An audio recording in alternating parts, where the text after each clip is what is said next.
Good morning, good afternoon, good evening, good night. Purple Pill Philosophy is interviewing Mark David Hall. How are you? I'm doing very well, thank you. How about you guys? Could be Pretty better. good. Good. Yep. And this is Mr. Brass, and this is also my friend Robert Freed. Say hi to everyone, Robert Freed. Hello, everyone. I'm kind of back from a bit of a hiatus, so Yeah. So, how's everything been going with the quarantine with you guys? You guys doing all well? I got my HECU equipment ready. HECU is the hazardous environment combat unit from Half-Life. Yeah. So you've been doing well, Dr. Hall? Yeah, we're moving all our classes online, which is kind of a pain, but it's good to be safe. And otherwise, daughter's doing school online, and we're just hunkering down at home, so it's all right. Mm-hmm. Yeah. What about you, Codes? Who's Codes? Carlos. Who's Carlos? Whatever you are. I go by many names. Yeah. Nobody knows my real name. It's like the Matrix. But all right. So we wanted to get, it's an honor to have you on here. I remember I first learned about you when I was looking up a video on the Constitution, and I happened to run across some articles that you wrote. I managed to go through your book recently, and my friends here, they've been wanting to talk to you as well for a while. More so for your debate that you've had with Andrew Seidel of the Freedom from Religion Foundation. Yeah. So, you want to tell the audience about you if they don't know? Sure. So I'm a professor of politics at George Fox University in Newberg, Oregon, and I've done a lot of work on religion and politics in America, especially religious liberty, church-state relations. So I've written or edited a dozen academic books, but Did America Have a Christian Founding is my first book, aimed at a popular audience, the general reading public. Mm-hmm. Yeah, I could tell that. It's not that, I believe it's only like 170 pages. That's right, 50,000 words, and they were religious about that. They said I could not go over at all.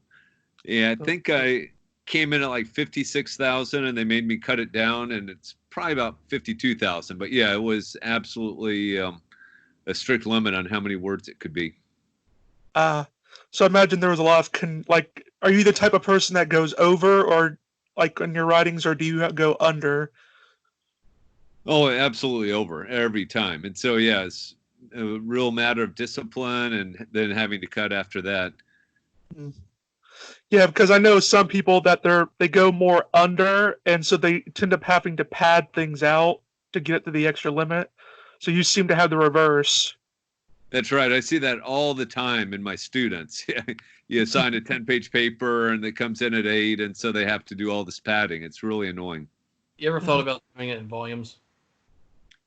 I'm sorry, thought about what? Doing it in volumes.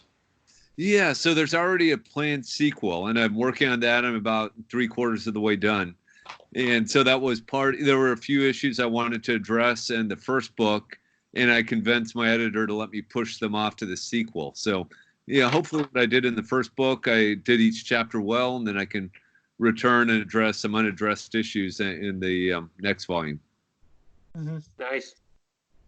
So, I believe, correct me if I'm wrong, would you say you fall more under the accommodationist or originalist position yourself? Yeah, so I would say with respect to constitutional interpretation, I'm an originalist, which of course means that the Constitution, or really any law, but let's just focus on the Constitution, should be interpreted first in light of the text. But if the text is unclear, we should go to the original understanding, what America's founders and ratifiers understood it to mean. And if we don't like where that leaves us, there are still avenues for change. We can amend the Constitution, or we can pass laws to change things. But yeah, with respect to interpreting the Constitution, I'm very much an originalist. How would you distinguish this from, let's say, a separationist or accounts? for the audience that may not know the difference in these terms. Yeah, sure. Well, originalism could apply to everything, not just the First Amendment. With respect to the First Amendment, and specifically with respect to the Establishment Clause, I argue that the Establishment Clause pretty much means what it says, that we aren't going to have a national church, that the United States of America cannot create a one official church. And now, by extension, the states can't create churches either. So Oregon, Alabama, Virginia can't have state churches either. Other than that, there's a lot of leeway for ways in which government can, or other religious organizations, or promote religion. So things like presidents issuing presidential calls for prayer and fasting, or Thanksgiving Day proclamations, perfectly constitutional. Us government partnering with Catholic charities to help poor people, perfectly constitutional. Ohio putting a Star of David in its memorial, again, perfectly constitutional. So that's more or less the accommodationist perspective, which I think is demanded by an originalist approach to the Constitution. The separationists, on the other hand, want to pretend that there's a wall of separation between church and state, but prohibit, say, a president from issuing a call for prayer that would prohibit the use of the Star of David in a state Holocaust memorial and so forth. So kind of what they're more for is like what the French established during the 1905 law on separation of church and state. Yeah, I think that's accurate. So, the French Revolution was very much a revolution against the Catholic Church, and they wanted to Christianization. What's that? The Christianization campaign. Yeah, exactly. Mm-hmm. I remember, like, from what I read of separationist, a lot of times they really do fall back on the Enlightenment. And I've always hated the term Enlightenment, really, because it's more like enlightenments. Absolutely. It wasn't like one monolithic or event. It was just a bunch of groups, which some had contradictory positions to each other. Yeah, like the French Enlightenment thinkers were on average much more anti-religious than the Anglo-American ones, and same, in contrast to the German Enlightenment thinkers like Immanuel Kant and whatnot. Yeah. No, that's exactly right. So as a matter of sort of the history of ideas, people who are separationists are going to be far more likely to argue that America's founders were influenced by the Enlightenment, especially thinkers like John Locke. And of course, there's some truth to that. Absolutely, there is. In did America have a Christian founding? I don't deny that Locke had influence, or Montesquieu. Obviously, these folks had influence. But I argue that America's founders were influenced by their Christian convictions. And this is really the predominant influence, I would say. Mm-hmm. Yeah. As for Seidel's book, what would you rate it on accuracy? He's a very nice guy in person, but the book's just horrible. So I would give it maybe a 1 out of 10. Just a really, really bad book. Really? One of the 2 worst books on religion in the American founding that I know of. Well, he does belong to an atheist organization, so you can't rely on them for history. Well, and not only that, it's not just that, really, but it's that I'm like, I actually got his book recently. I was more, since he is an actual lawyer, so I've always figured, that he's a constitutional lawyer at that. So okay, I would figure not atheist organization, anti-religious organization. Excuse me. But I mean, I wonder, since the Freedom from Religion Foundation does seem to have a pretty good record in court cases, what would you say that has to do? Does that say more have to do with more liberal judges, or the separationist interpretation being more popular? Honestly, I'm not sure what the record is. My sense is certainly recently they've been losing quite a bit, especially in big cases where they actually go to court. Now, what they often do is they will send a letter to an organization that's doing something that they think they ought not to be doing, and threaten a lawsuit. And sometimes the people receiving that letter will just stop doing what they were doing because they don't want to go to court and spend lots and lots of money. So if you actually look in the number of cases they win versus lost, I would imagine they have a pretty bad ratio, honestly. Mm. To the extent to which they win because... and I was going to say, oh, go ahead. No, you go ahead. Oh, I was just going to mention, too, that someone mentioned Andrew Seidel in his book, and I was going to say that Seidel isn't actually a historian either. He's he's a lawyer for the Freedom from Religion Foundation, and he's studied environmental science or something like that. Now, granted, I have not read his book, but just that alone is that's going to kind of cloud his biases. Well, press Reddit so you don't have to. If you guys are interested, I actually reviewed his book on the website Law and Liberty, so you can. I read your review. I mean, there's just a number of objective factual errors in addition to errors of interpretation. Again, part of this you might attribute to the fact that he is an attorney. Attorneys are known for doing what's called law office history. That is, when they go to history, they just look for evidence that they think supports their position, and they ignore the rest. I think it's a classic instance of law office history. Right. And I also hear from what he does is that he doesn't so much argue history, but what he does is that he argues what he considers to be American values versus biblical Christian values, and he declares biblical Christian values to be quote unquote un-American. Yeah, no, that's right. I mean, it's a classic category mistake. So he goes through the commandments, right? You shall have no God besides the Lord your God. Well, that seems pretty clear. But the First Amendment says we're going to have freedom of religion. Therefore, the First Amendment and the First Commandment contradict each other. I think that's just an utterly nonsensical argument, right? I'm a very Orthodox Christian. I believe in the First Commandment, but I also believe in religious liberty. It's easy to hold both of those things together. And not only that, but also I think Seidel's forgetting also about the Christian principle of free will. Yeah, no, absolutely. And Jesus is teaching to do unto others as you would have them do unto you. I don't want someone to tell me to bow down and worship Baal, so I'm not about to tell someone else to bow down and worship the Christian God. It's a simple category mistake that a freshman philosopher should know not to make. While we're on that, people are divided as to whether the founding fathers were theists or deists, Christians and deists. What would you say were the religious beliefs of George Washington, Thomas Jefferson, and Benjamin Franklin, the three main stars? Yeah, I think you have to go founder by founder, and I'll speak to those three specifically. What I argue in the book is you have author after author claiming that most of America's founders were deists. That's an utterly nonsensical claim. So a deist is, of course, a person who believes in a creator God, but then thinks this God sort of leaves the scene, right? So God is not involved in the affairs of men and nations. God doesn't do miracles. So if that's our definition of deist, almost no Americans meet that definition. Maybe Ethan Allen, probably Thomas Jefferson, although upon occasion he speaks about God engaging in the affairs of men and nations. I think we can say safely that is rhetorical flourish. Thomas Paine would meet this definition as well, but he's English, right? He spent most of his life actually in Europe, and he's born in England. And when he died in America after publishing The Age of Reason, he's vilified because of it. No one wants to have anything to do with him.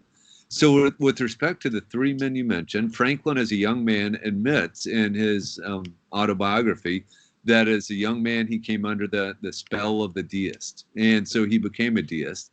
And yet he recognized almost right away that this was a dangerous doctrine, and he moved away from it. Toward the end of his life, he seemed to move back into a more theistic sort of position where he believes in God, that God intervenes in the affairs of men and nations. He admits to Ezra Stiles, the president of Yale, that he's not really sure about the divinity of Jesus Christ. And so that would suggest he's not an Orthodox Christian, but he's also not a deist. Washington is incredibly private about his religious beliefs. He's an Anglican, of course. He's a vestryman. He speaks all the time about God intervening in the affairs of men and nations. So he would seem not to be a deist, as the term is usually defined. Thomas Jefferson, I think, was the third one. He is one of the most clearly unorthodox of all founders. We know from private letters that he denies the divinity of Christ, the existence of miracles, the Trinity, the virgin birth, and so forth. He does seem to believe in God, and so I would put him in the theist category, maybe the deist category. So those are the big three. But I would point out these three are not representative of the American founders. When we turn our eyes to the broader constellation of founders, literally hundreds of men and a few women who are involved in crafting these documents and ratifying these documents and so forth, what we see is almost no evidence of this sort of deism and a great deal of evidence that these founders are, in fact, Orthodox Christians. Interesting. I've heard from some atheists that like to claim Jefferson and Franklin as their own. Yeah, I mean, it's a tough argument to say they're an atheist. I mean, you have to just dismiss lots of what they wrote themselves. Because usually they get this anti-Christian rhetoric from Jefferson, which was actually anti-clerical, if anything. Yeah, it's anti-clerical, and again, he is definitely not an Orthodox Christian, but he really seems to be sort of a, maybe a liberal Anglican who believes in a creator God who wants us to be good and this sort of thing. He actually said at one point that he believed that by the time he died, all Americans would be Unitarians, and that's probably a good description of him as well, right? A Christian who denies the Trinity, but certainly believes in God and so forth. Well, and also I've actually read the Jeffersonian Bible, parts of it, and multiple times in that book, even though he's a rationalist and he tries to take away like Jesus' divinity and whatnot, he still declares himself a Christian. It's saying that he's a true Christian in the sense that Jesus would want someone to be. Yeah, so we can definitely say it's heretical, but it's still some kind of Christianity. Yeah, no, I think that's right. Absolutely. And Franklin also had particular. He valued his Puritan upbringing or something, and his Quaker. Yeah, well, more Congregationalists, which are the offshoots of the Puritans for sure. And I think he respected the Quakers, but as far as I know, he doesn't have any Quaker heritage in his immediate family anyway. Mm-hmm. Yeah, I figured I would go through, I was actually looking on a separationist website that seems to be written by some scholars, just so I can get your opinion on some things they may have wrote. And I reread your book, good book, by the way. Yeah. And I figured I would just throw this off, throw it off on you and see how you can do. All right, the first question I have to ask, now in the second chapter of your book, you do mention the year of our Lord was mentioned in the Constitution, but that it shouldn't be considered a strong point of argument because that was a standard way of writing then. Could you expound more on that? Yeah, sure. So, of course, some people like to point out that the deity is not mentioned in the Constitution.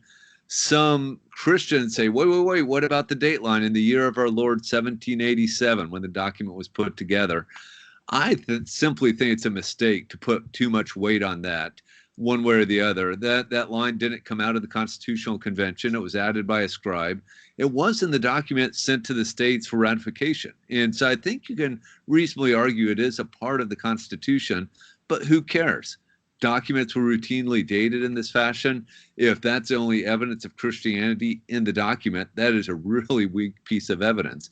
And so I prefer, as you know, in the book, I argue that what really matters is not how many times the deity is referenced, but the ideas that inform the authors of the Constitution. And here I think you can make an excellent case for the influence of Christian ideas. The fact that humans are created in the imago Dei, the image of God, that humans are sinful, that even Christians continue to struggle with the old man within. The Christian understanding of liberty permeates America's founders, and on we could go. So it's the ideas that matter. And I try to make a very good case that America's founders were influenced by Christian ideas when they put together a constitutional order. Mm-hmm. That's actually very interesting. Another one is you bring up how states of the day regularly prohibited work on Sunday, and you tie that to the Christian Sabbath. Isn't it possible, though, that the Sundays Accepted clause was just part of an effort to give the president more days to veto a bill and not necessarily for religious reasons? And it was, along with just that, it was to protect the president from the operation of Sunday laws in many states. No, I think it's pretty evident. And I can't imagine even the most atheist of all historians who look at the late 18th century would say there's any reason other than the fourth commandment that the Constitution assumes that Congress will not meet on the Christian Sabbath. The Constitutional Convention met every day of the week except for Sunday. Congress, the House of Representatives, only met one day, I believe, on a Sunday prior to the 20th century. The Senate maybe only a couple of days. Most states had laws prohibiting work on the Christian Sabbath, and they didn't just pick a random day. And of course, the provision of the Constitution with respect to the pocket veto, if they wanted more days, they could have just given more days, right? It didn't have to be 10 days. It could have been 12 days, 15 days, whatever. You could have just ignored Sunday altogether. So no, clearly there's an assumption that Christians will not work on the Christian Sabbath. That's very interesting. Yeah. I mean, I found that sort of point to be kind of weak because, I mean, for one, it sort of assumes an either or sort of thing. I mean, there could be both. It could be both taking into consideration religious reasons and along with more practical reasons. Also, let's go over Thomas Paine, who many atheists hail as one of their champions, even though he was not an atheist by any means. He just hated. Well, it's not. What's funny is that what's actually funny about Thomas Paine is that he routinely in his books goes over just saying how awful atheism actually is. Mm-hmm. So it's very funny that they actually go to him as some reference point when he actually, one complaint that he made in his book Age of Reason is that he compared Christianity to a form of atheism. So it's kind of what the Romans did. Yeah, so I mean, like to point at Thomas Paine of anybody as an atheist is sort of just silly. I believe that label as Paine as an atheist goes, I think, to Teddy Roosevelt. That's right. The dirty little atheist. You know, it's just kind of silly. Paine is clearly not an Orthodox Christian. There's no doubt about it. He seems to be a deist, someone who believes in a creator God who put the world in motion and then stepped away from it. For the life of me, I'm not sure why atheists would care to claim him, right? Why can't they just recognize he is what he is and say he was wrong?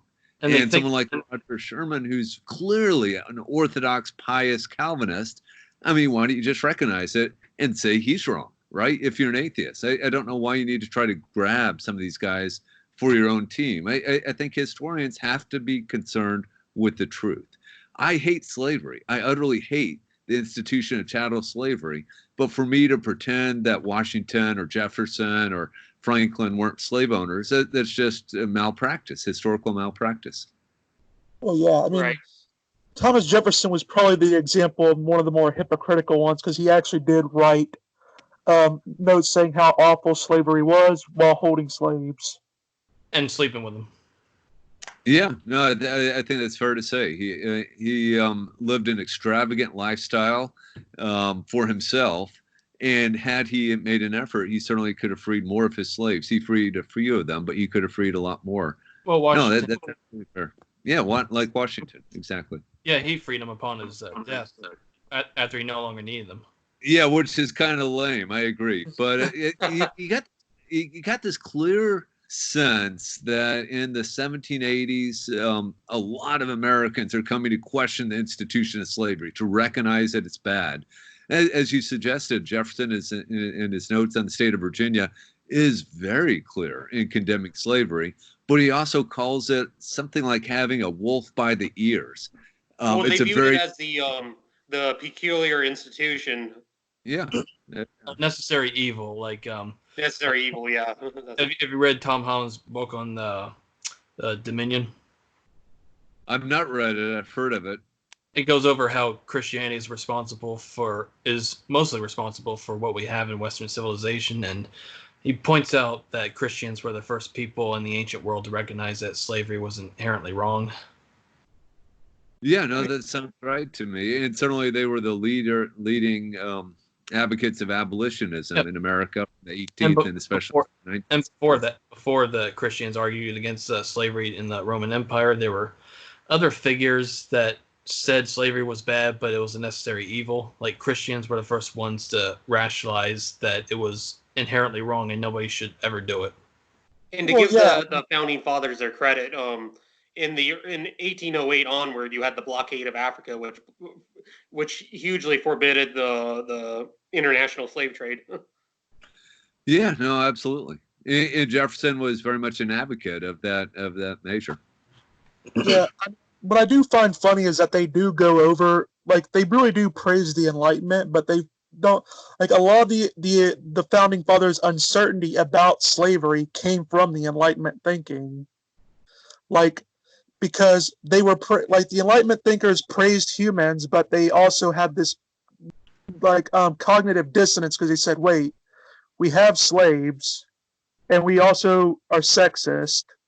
These people are humans, so we sort of have to figure out a way of reconciling that fact.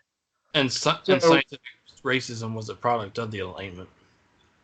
Yeah, no, it absolutely was. Yeah, so I would say the abolitionists were primarily motivated by Christian convictions. The Enlightenment, I think, probably actually did more to prolong slavery through the scientific racism. That's exactly right. Well, you know what's funny is that Seidel actually talks about what he calls positive influence of Christianity. Did quote Christianity positively influence the United States, and he tries to bring up slavery as an example of Christianity prolonging slavery in the United States, which I think is ridiculous. Well, some did, but Christianity wasn't the only rationalization. There was also that pseudoscience phrenology. Yeah. And Jeffersonianism. No. Mm-hmm. All right. Well, since we're on the topic of Jefferson, I'll go to my third point. You go into a little bit on Jefferson's letter to the Danbury Baptists.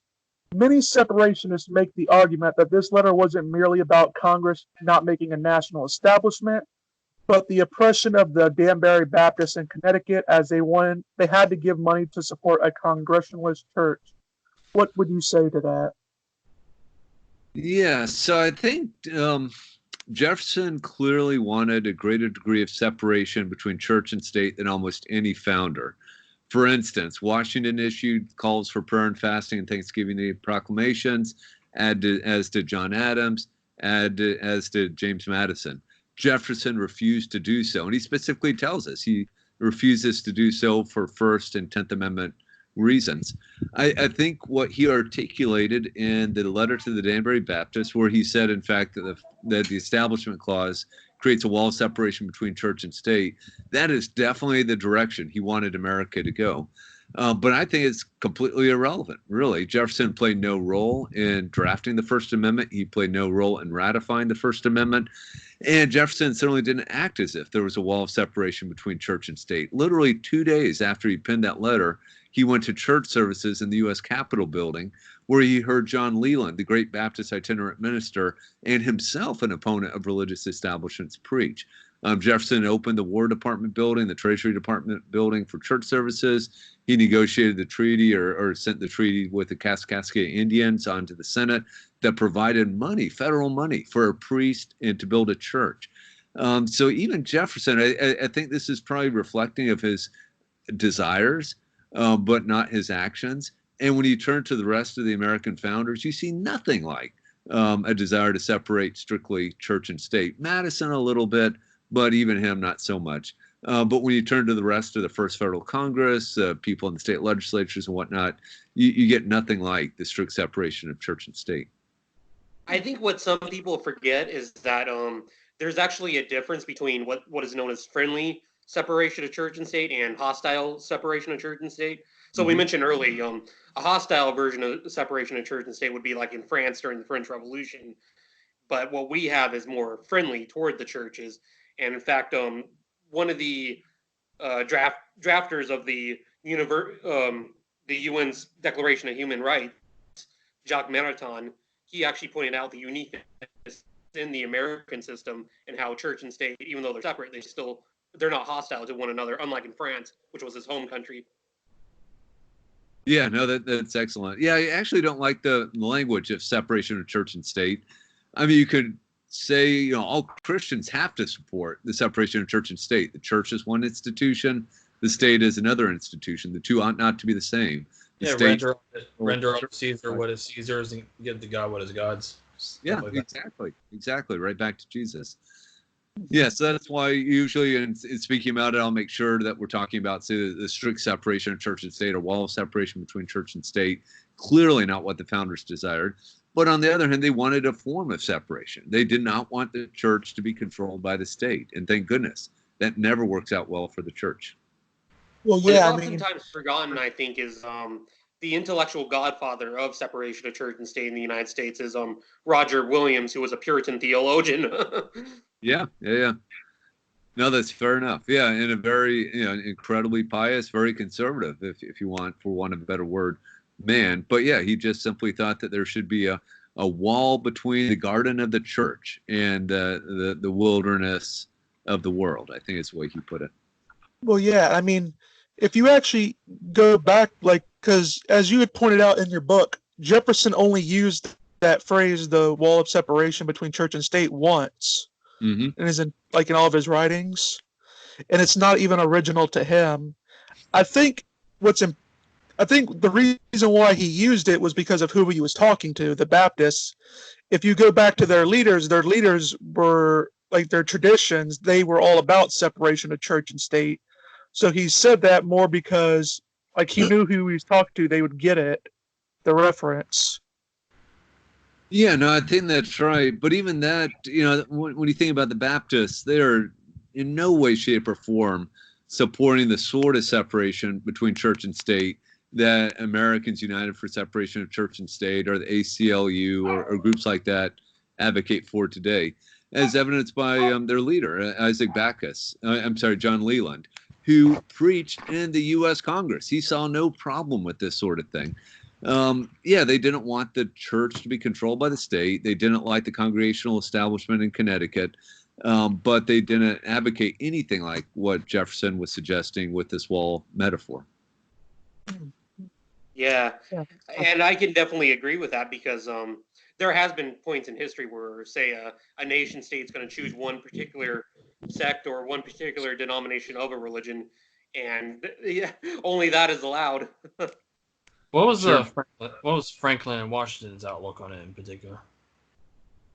Yeah, so Washington's pretty easy. He saw no problem with the state supporting the church in various ways, or religion in various ways. So one of my favorite stories actually is that literally the day after Congress put together, the House of Representatives agreed upon the language of what became the First Amendment, Elias Boudinot, who later became president of the American Bible Society, said, hey, we should ask President Washington to issue a Thanksgiving Day proclamation. Adonias Burke of South Carolina said, no, we can't do that. But Roger Sherman, this old Puritan, said, of course we can do it. It's a biblical practice. The House agreed with Boudinot and Sherman. The Senate agreed with the House. And President Washington had no problem issuing a Thanksgiving Day proclamation. You all should read it if you haven't read it recently. The 1789 Thanksgiving Day Proclamation, you can find it all over the internet. It's wonderfully theologically robust. Washington issued other Thanksgiving Day proclamations, calls for prayer and fasting. He wanted chaplains for the military, and on you could go. So again, these are appropriate ways in which church and state may cooperate. But Washington, just like almost everyone, didn't want the state to control the church. Franklin is a little more loosey-goosey on this sort of thing, and we have a lot less evidence for him. But a famous story involving Franklin is in the Federal Convention. He suggested, he actually said, I'll paraphrase him, he said, the longer I live, the more I see that God controls human events. And therefore, what we should do is bring in a clergyman to pray for us every day. Now, the Constitutional Convention ended up not going along with that because they thought that might send alarm bells, that people would think that something was wrong. But that seems to suggest that even Franklin, who is not an Orthodox Christian, didn't see anything wrong with having a legislative chaplain or that sort of thing. So again, when you turn from Jefferson and Madison to the rest of the founding generation, you just see nothing like a desire to strictly separate church and state.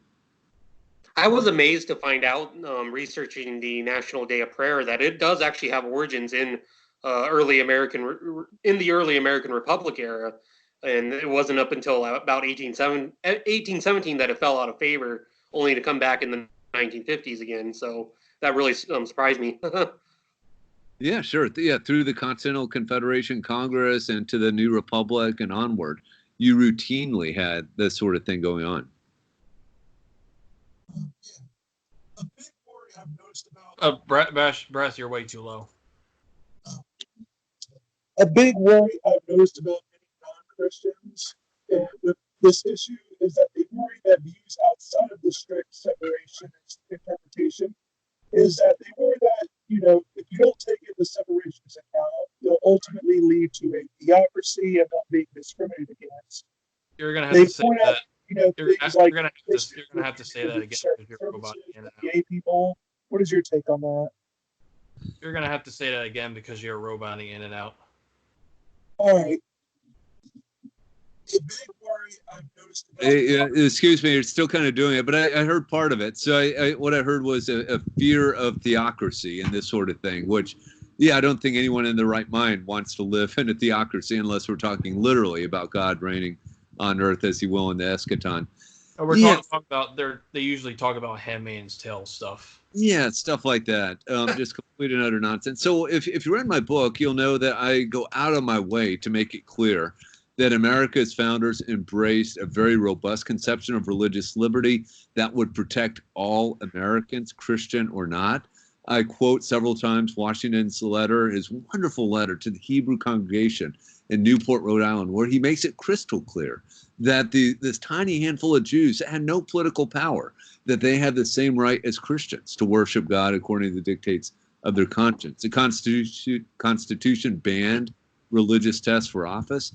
And so, I think for very profoundly Christian reasons, we have to insist that everyone should be able to worship God according to the dictates of conscience, Christians and non-Christians alike. Again, I think Christians are going to advocate for things in the public square. They advocated for the abolition of slavery, right? Now, that was a contentious issue, but thank goodness these Christians were out there fighting to end this horrible institution. In the civil rights era, Christians marched in the streets to secure civil rights for all. The leaders of the civil rights movement were almost all ministers, right? Reverend Martin Luther King Jr. and Reverend Ralph Abernathy, Jesse Jackson, and so forth. And so I would say if you take a step back and you don't get your information from fictional books like The Handmaid's Tale, and you look at the history of America, that you'll conclude that when Christians are involved in politics, when they're bringing their faith into the public square, this is generally a good thing. That's not to say Christians haven't made mistakes. Of course they had, but it's generally a good thing. And it certainly is permitted by the Constitution. Here, incidentally, is a very important reason why that wall metaphor is so misleading. Think about the Establishment Clause. If you actually read the text, Congress shall make no law respecting an establishment of religion. That is a one-way barrier. It restricts Congress and, by extension, the states.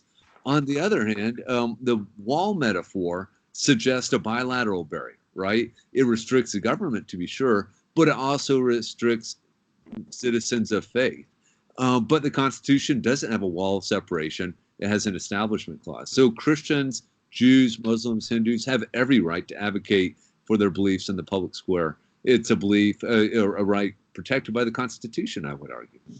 And anti-religious people like to harp on the fact that believers use the Bible to justify slavery, but that just shows they didn't even know their own Bibles because the Canaanites were not black. Yeah, no, you're right. So Christians have misused the Bible, but Christians have also used the Bible to attack slavery and so forth and so on.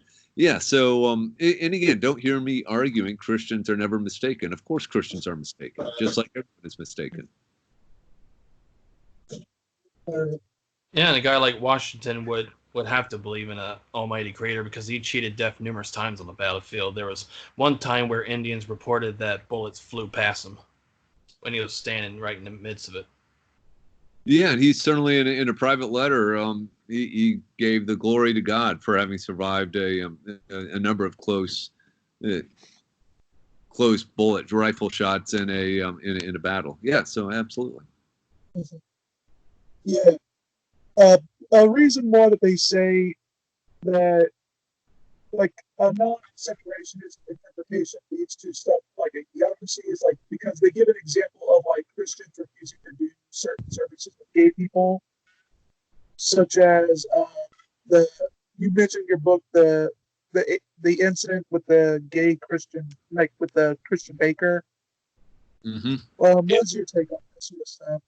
Yeah, so first of all, let's just back away from the language of theocracy. Beryl Stutzman is a 65-year-old grandmother. She hires same-sex people to work in her florist shop. She knowingly and willingly served the same-sex couple for years and years and years, $4,500 worth of business. The one thing she said she could not do is participate in a same-sex wedding ceremony, that she couldn't design custom create flowers for the same-sex wedding ceremony. But she found 3 other florists within miles who were willing to do it.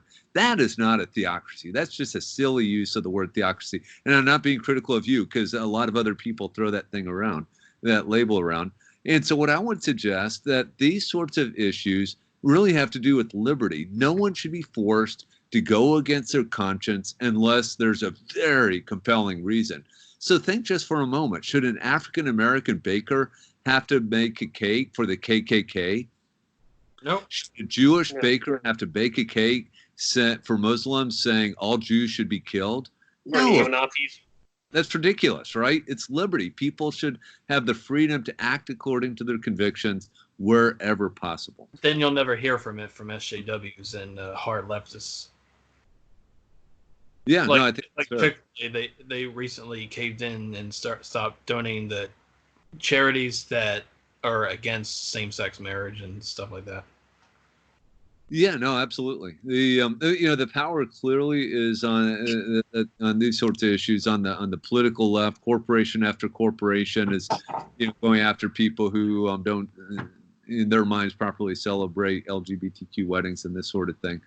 I'm a very traditional Orthodox Christian, but with respect to that sort of thing, I really have no objection to permitting 2 men or 2 women to get married. Right. And I just wish the other side would have the same amount of grace, right? Why force people to participate in a wedding ceremony against their convictions? It makes very little sense. And you have another thing that annoys me too about this whole theocracy thing is that, as someone who studied history, and I'm definitely not in favor of any kind of theocracy. I'm very happy with the current Republican form of government we have in the USA, but there are many theocracies that were actually tolerant of other religions, like in Tibet. Protestant missionaries could actually evangelize in this Buddhist theocracy in Tibet under the Dalai Lama. So just as historical complexity, the whole new atheist theocracy is immediately in intolerance has always annoyed me. Sure. Yeah. No, that's a fair point. And the Chinese didn't like that, though, so they got rid of them. Yeah, right. In the 1950s. But no, I don't want any kind of theocracy. I'm happy with the Republican form of government. Agreed. Absolutely. Oh, we're supposed to be a democracy. So speaking of that too, I noticed that there's a term being lodged around lately, and it's the term is Christian nationalism. And I noticed Seidel has used it, and a lot of other left-wing figures have used it. So what is your take on that? Yeah, so one of the things that I do in my book is I make it a clear distinction between America having a Christian founding, by which I mean that America's founders were influenced by Christian ideas, versus America being founded as a Christian nation. I really don't like that formulation because it sounds very exclusive. Even if we're going to allow Jews to be here or Muslims, they're sort of here at our sufferance. That is absolutely not the American founders' views, right? They banned religious tests for office. Washington wrote this wonderful letter to the Hebrew synagogue. And of course, our nation has very appropriately, I think, celebrated diversity. And yes, I don't like the Christian nation language. I think someone like Andrew Seidel uses it because it's easier to kind of set up and knock down than to take seriously the sort of arguments that I make in my book. Well, that, and it goes because of the anti-Trump bias and the evangelicals being so much on the pro-Trump side. And they grieve about not ever having a non-religious president. I mean, we have one in office, and they're still not satisfied. Yeah, and that was an interesting reality, isn't it? So back in the 1950s, they did polls. Would you vote for an African American for president? Would you vote for a woman for president? And the results are horrible. It's like 80%, 85% say no, I never would. Today, when you look at those same polls, it's like 3%, 4% who would vote for an African American or a woman. And obviously, we just had an African American president. When it comes to an atheist, still about half of Americans will say, I would not vote for an atheist for president. And even someone like Donald Trump, who clearly is not a paragon of virtue, of piety, he certainly claims to be a Christian and claims faith is important to his life. And so that is kind of an interesting reality, isn't it? He tells his followers what they want to hear, because most of them are fundamentals. Yeah, no, I think that's fair. And what president doesn't, right? Almost no president talked more about his faith than Barack Obama, in part because he was accused of being Muslim. Yeah, so no, that certainly goes on all the time. People are divided on Obama. They call him Muslims, others will call him the Antichrist, and others would call him a messianic figure. Yeah, no, that's right. Absolutely. I just think he was a progressive Christian. Yeah, that's probably, it's just hard to tell, honestly. There's very little evidence, virtually none, that he was actually a Muslim, but in terms of his actual conviction. Well, he grew up in much of I think, was it Indonesia he grew up part of his life in? It's supposed to be yeah, but not much, I don't think. Yeah, not a whole lot. Yeah. I'm not saying he's Muslim. Another popular piece of evidence that separationists usually give is the Treaty of Tripoli. It seems to be very popular in separationist circles. What do you make of it? Sure. So the Treaty of Tripoli is famous for stating that America was not founded on the Christian religion. It was about 1796 or so. I think the context here explains so much. So after America broke from Great Britain, the British Navy, fairly enough, stopped protecting American ships.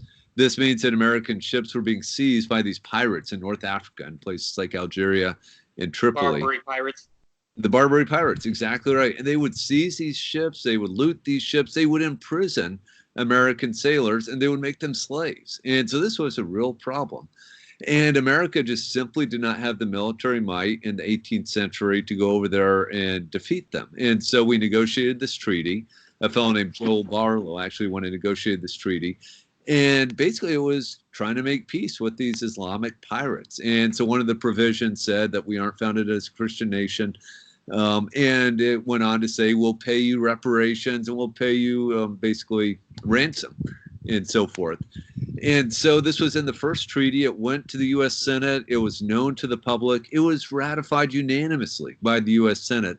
And that, I think, tells us a lot, because if this was viewed as a principled statement of church-state relations, it would have been incredibly controversial. Certainly, there would be people fighting it tooth and nail, but no one fought it because it was just viewed as a prudential way of making peace with these pirates. The treaty was renegotiated a number of times, and that phrase was removed.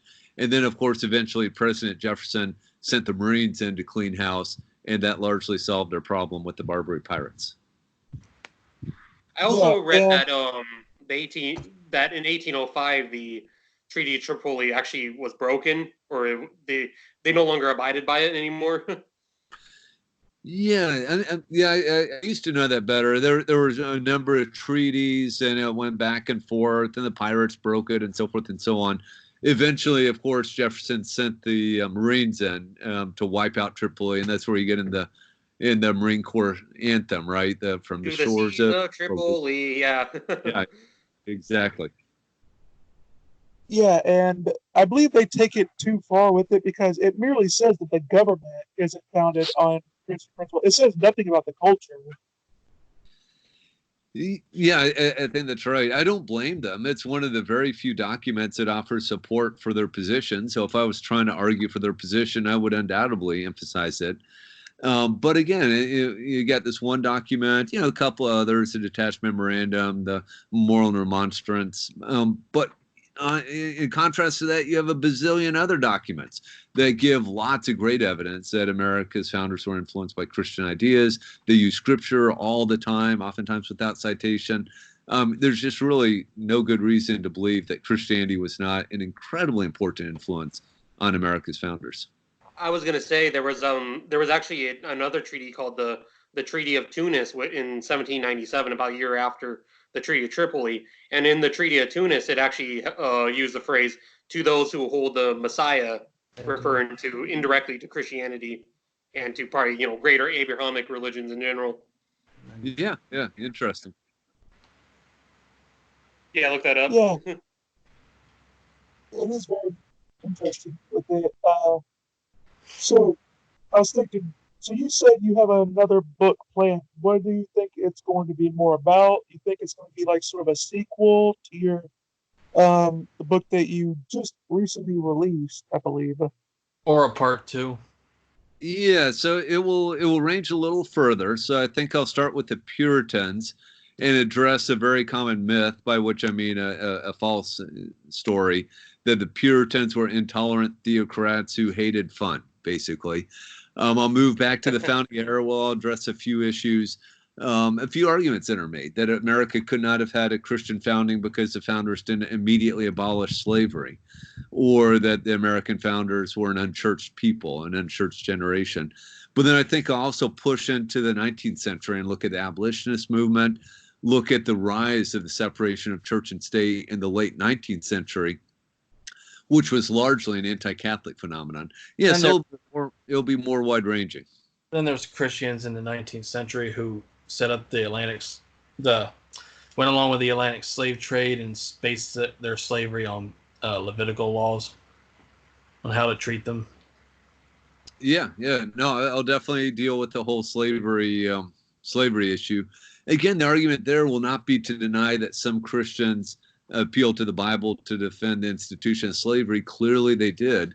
But the weight and the direction the nation was going was to move in a direction of opposing slavery for profoundly Christian reasons. Yeah. Then there's... and we all... I was going to say, well, that and the fact that we actually do have a Bible that slave owners actually used, and it pretty much cut out the Exodus. Yeah. And cut out pretty much any sort of thing that could be used by slaves as a rebellion. And cut out much of the New Testament also. Yeah, and eventually a lot of slave states passed laws prohibiting slaves from learning to read, precisely because they understood that was very dangerous.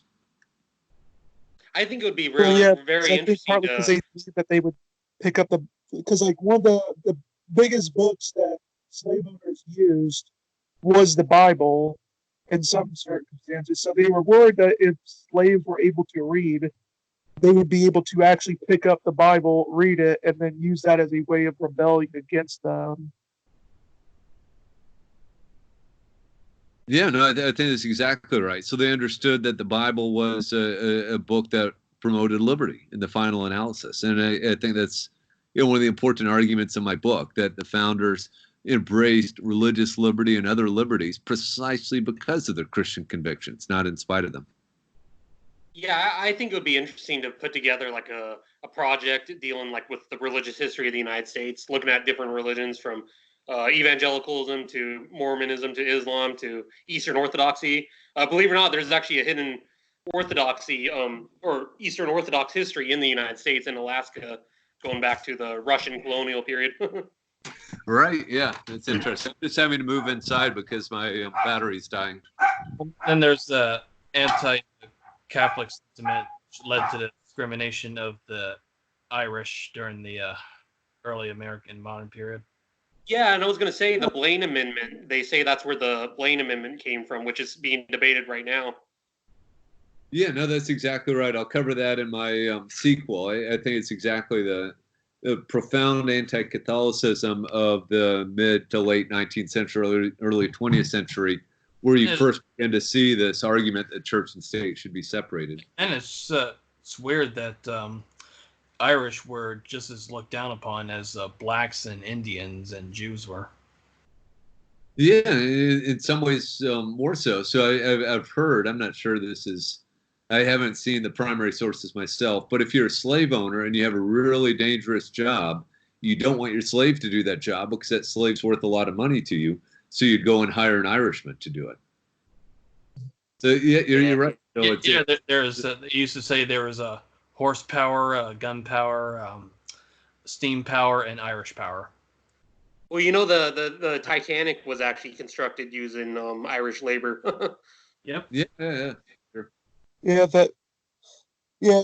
Uh, Another thing I figure we could go into also is about how the Everson case The what? and the Everson. That's where a lot like the 1947 case that's the first one that used the Thomas Jefferson's wall of separation between church and state. You actually in your book went over that and how there was a strong anti-Catholic perspective in that. Would you like to go over that for the audience? Yeah, sure. So the Everson versus Board of Education was a 1947 case where the U.S. Supreme Court, for the first time, said the Establishment Clause applies to the states just like it does the national government. And what the court did there, Justice Black in his majority opinion and Justice Rutledge in his dissenting opinion, they both said that we must interpret the First Amendment in light of Jefferson and Madison's views. Jefferson and Madison wanted the strict separation of church and state. Therefore, the Establishment Clause requires the strict separation of church and state. And so this is where this pernicious myth really got going. Now, as an aside, a lot of the people who are opposing or who are advocating for the separation of church and state in this era were, in fact, people like the KKK or groups like the KKK and the Masons. So someone like Hugo Black actually was a member of the KKK. In it was right around that time, right, 1947, 1948, then an organization was founded, Protestants and Others United, for separation of church and state. Think about that, Protestants and Others United. It was a profoundly anti-Catholic organization. That organization is still with us today. It's now called Americans United for Separation of Church and State. I don't think it's fair to say they're anti-Catholic anymore, just more broadly anti-religious. Still same line of bigotry. I still do know. Like, it is sort of funny that if Biden wins, that'd be the second Catholic president we've ever had, Yep. First was Kennedy. and he got killed. Yeah, no, that's right. But I think it's hard to argue nowadays that someone like a Senator Kerry lost because he was Catholic. I think those sort of animosities really have been put behind us. And actually, in my sequel, I argue that it's in the 1960s that we see this happen. Vatican II, of course, is very important. The Catholic Church basically embraces a more liberal view of religious liberty and freedom of speech and this sort of thing. And then Catholics and Protestants who are sincere about their faith find a lot of common cause in the 1970s and into the 1980s. The pro-life movement, the protection of religious liberty, anti-communism.